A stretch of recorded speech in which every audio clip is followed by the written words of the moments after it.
Alright, 11 months later, another new list of the best phones under rupees 20,000. Why did it take so long, Arshad? Well, because the brands didn't launch good phones under 20,000, so it took me some time to pick out my top 5. And trust me, this list will have something for everyone. So watch this video till the end. If you're here for the first time, I'm Arshad. You're watching Tracking English, your destination for detailed, incisive gadget reviews.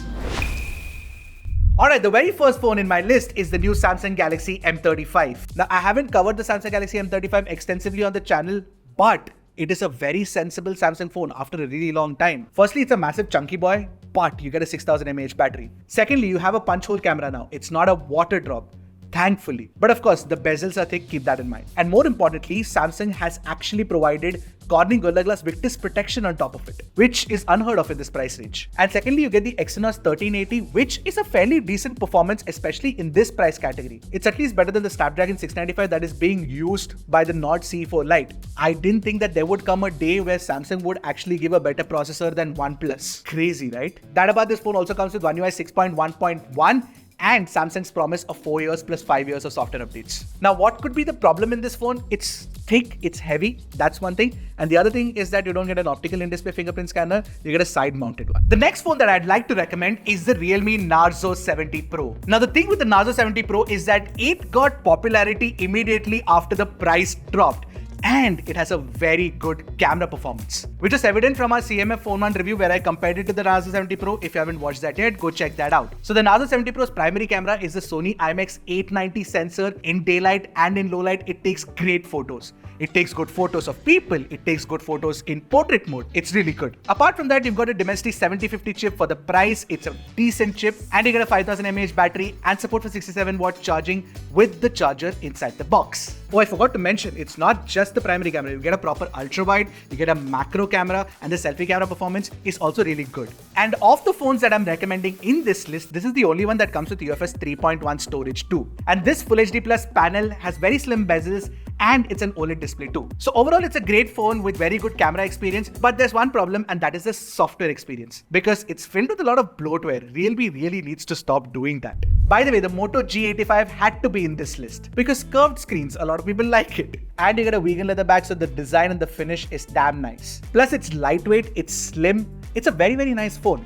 But the main reason why I like it is, of course, because of this, the Moto gestures and Motorola software as well. Moto even gives you support for Smart Connect with this. The only thing is that Motorola really needs to fix the software update cycle, something that they haven't been doing. Hopefully they do. Apart from that, I like the fact that you get a 5000 mAh battery, proper one, so you will get decent battery life. And the camera performance is particularly good. The 50MP primary camera, the selfie camera on the front, both take fantastic photos. And the 8MP ultrawide can also double up as a macro shooter, which is damn nice. But the biggest problem with this phone is definitely that chipset, the Snapdragon 6S Gen 3. It's just like a tweaked variant of the Snapdragon 695. It's slightly more powerful, but thankfully in this price range it's okay, but still it has problems because of which you can't play HDR videos on YouTube, you can't shoot 4K videos, all of those issues. Now this phone is the iQOO Z9 and the reason I'm recommending it is because it's the best performing phone in this list. So you get the MediaTek Dimensity 7200 which has the highest Antutu score of all the phones in this list, and it's a good phone for gaming too. I know that in our comparison with the CMF Phone 1 in Genshin Impact, it didn't give us the kind of average FPS that we were expecting, but I did notice that a few users who are actually using the phone are getting good performance. So yeah, technically it's a good performing phone. And of course the display is also Full HD Plus AMOLED 120Hz refresh rate panel. It's very good. And you get a 5000 mAh battery, 44-watt charging speeds. All of that works. But the problem with the iQOO Z9 is despite having iQOO's legacy of offering good camera performance, I wasn't very impressed with the iQOO Z9's cameras. Also the software experience, while it's fast and smooth, it's FunTouch OS and there are bloatwares pre-installed. And finally, the new crowd favorite, the one that sold 1 lakh units in 3 hours according to nothing. Yeah, the CMF Phone 1. Now this phone is for the cool hipsters out there because you've got these exposed screws and you've got a screw at the bottom as well.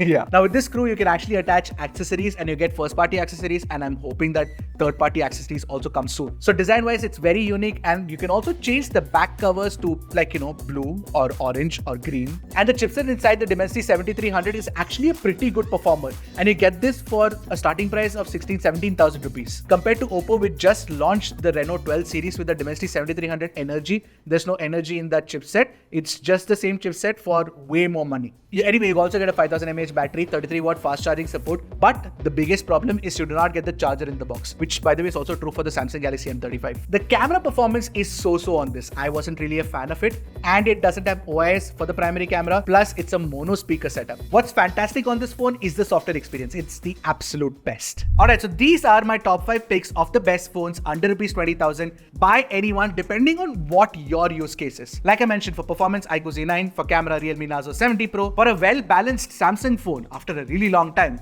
the Samsung Galaxy M35, for a unique design, the CMF Phone 1, and for an overall well-balanced package, the Moto G85. Which one would you buy? Let me know in the comment section below. And I'm pretty certain that this video could be useful for anybody in your friends and family circle who's looking for a phone under rupees 20,000. So please do share this video with them so that they can end up making the right purchase. By the way, apart from these phones, if you're wondering where is the OnePlus Nord CE4 Lite, do you think it deserves to be in the list? But the problem with certain phones is that they're actually more expensive than 20,000 rupees, and sometimes they get discounted. I'm talking about phones like the Nord CE3 and the Nothing Phone 2A. Now, if you were to buy one of those phones at under rupees 20,000, obviously those will be better phones than this. But yeah, for phones that are actually priced under 20,000, this is my list. Alright, I'll see you guys at the next one. Until then, keep tracking and stay safe.